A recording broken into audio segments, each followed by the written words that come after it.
if you've been watching since 6 o'clock this morning, you'll know that earlier we asked you to send in your garden gnome pictures. There was a reason for this.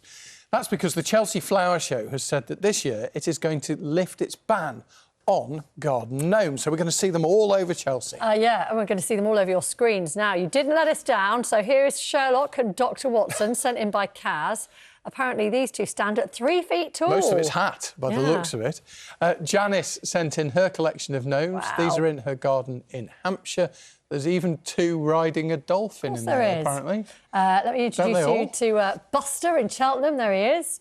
Definitely he looks like a bruiser, looking like doesn't he? Is on guard in the garden. Yeah, whether the squirrels would be put off by him, I don't know. Don't mess with Buster. Ellie says she's just finished painting sweet. these garden gnomes, which are ready to go back outside. The one on the right looks a bit sinister. Yeah, so I think they're getting celebrities to paint gnomes at Chelsea, and then they're going to auction them off to raise funds. Is David Beckham doing one? Have I made that up? Whether you've made it up, there's a rumour he is. Is right? Yeah, okay. Yeah. So David. But now it's official. Now that you've said it, Rog. Yeah. Well, if he isn't, I'm sure he'll be watching, and he'll probably get his paintbrush out right now. Get going. We are heading towards the end of the programme, but before we get there, we have been talking about gnomes on breakfast this morning. We're going to see some of yours in a moment. We've had lots of pictures. This year, the Chelsea Flower Show is lifting its long-standing ban on gnomes for only the second time in its 113-year history. Big, big moment. Now, often seen as... Or little moment. Well, yeah, OK. Some of them are big. Often seen as a slightly less, than stylish decoration. But this year, apparently, we're being encouraged to be playful with gardening, and celebrities are already signing up to decorate a gnome to feature in the displays in May. Yeah, TV gardener Dermot Gavin and gnome collector Caroline Smale join us now. Morning. Caroline, how many have you got? I think at the moment I've got 35. 35? That's not a massive collection, is it? 35. Well, why? Well, I've been collecting them for many years. Most of them have come as gifts. But over more recent years, if I see a really exciting or new-looking gnome, yes, I'm out to buy it. and we're looking at pictures of them now. So you not only collect them, but you restore them as well. I do. I run a little service in our village, the village of Great Ousburn in North Yorkshire. And we get ready for a garden festival every year. And I put out there, which if anyone would like their gnome sprucing up, ready for the garden festival, and for all our visitors, they can bring it to the gnome workshop in my garden. Dermot, tell us, where does this tradition of putting gnomes in gardens come from? And is this a kind of peculiar thing to the British Isles? Well, no, it's not from British Isles, funnily enough. It's a long-standing tradition. You get it in Renaissance Italy, where there were some philosophers who were gardeners thought that there were mythical creatures that lived beneath the soil, looking after the roots and minerals and gold underground, but the roots of plants.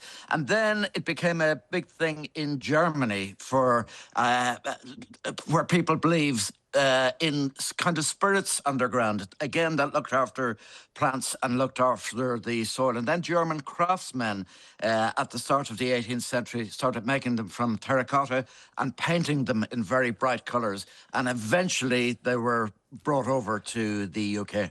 I presume that's not a living furry gnome on your lap. I'm guessing it's your dog, Dermot. That's there we go. Bowie. He's a bit of a gnome. He doesn't look after the soil. I can't tell you what he does to the soil. But I do have a gnome, because I went looking on the road yesterday. So I found this little guy. Now, he came... I knew exactly the house to go and look into. I'm a bit of a hyacinth bucket, and you'd have no gnomes in my house. But I knew exactly what house to go to, and sure enough, Carol at number 4 had this lad, but she's from Cork. OK, well, that may explain a lot. That is quite a fearsome-looking gnome, all in red. I mean, Dermot, do you, in general, support the idea of gnomes in gardens, or is this just a kind of fun novelty act for you? Well, when you consider the tradition, when you consider where they came from, when you consider the idea that they were to look after the soil, and then when you consider if you went to Chelsea and saw a statue that might depict something from ancient Greece or ancient Rome, it would be revered. So I don't think taste should be pleased. So I'm very pleased that they're being let out of jail for this year. And Caroline, what does it mean to the gnomes of the UK to be included in Chelsea?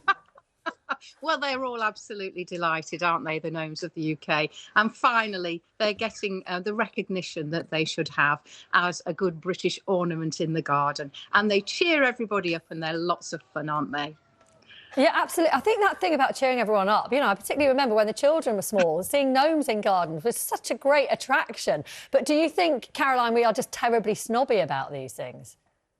I think it's a shame to be snobby about gnomes because they do come in all shapes and sizes, male and female gnomes, even children gnomes now. So you can get any sort of gnomes, and they're really good fun. And it's not just the little kids. I know plenty of big kids that like gnomes as well, particularly lots of gardeners. They're very proud of their gnomes. And many people have got plenty of stories to tell you about how they've managed to collect their gnomes, where they've come from, who gave them to you, etc. And Dermot, apparently the celebrities are lining up to decorate them for Chelsea. So if asked, will you do one? Of course I do. And what I forgot to mention is we have a new series starting on iPlayer tomorrow evening.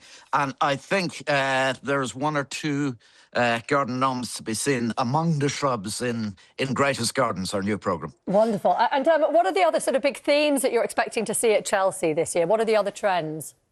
Well, by all accounts, we'll see David Beckham. He's going to be there. And wild gardening and embracing wildlife in general. So lots of meadows and lots of grow your own. Thank you, Dermot, very much for talking to us this morning. We're really grateful to you. And Caroline as well, thanks for telling us all about your gnome collection.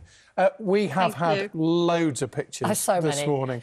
The team apparently upstairs have really enjoyed looking through them. We've had a look at some of them as well. Here we go. Yeah, so let's start with Neil in Accrington. What on earth sent us this picture of his huge collection? He's been hosing down the gnomes this morning, ready for the summer. Caroline has another collection. She calls her collection a collection of gnomes and gonks. Yeah, are they small ones? Gonks are big things. The gonks are the ones where you can't see their eyes. Ah, OK. So there are some gonks in there as well. Meet Normal, Norbert and Noreen. All with a silent G. The yellow gnome sent in by Karen in Welwyn Garden City. Thank you, Karen. Ready for sunshine. Here we go. Look at that one. Towering above all the rest. He's 1 metre tall, this one. What? And then Jenny and Wayne have taken this picture in their gnome community, proudly displayed in their front garden. That's like a whole little gnome village. And finally, Andy from Burbage says, enter at your own risk. Beware of the gnomes. Well, that's it from us. That is it from the gnomes this morning as well. Yeah, a couple of gnomes back tomorrow morning, I'm sure. Thank you very much for your company, as always.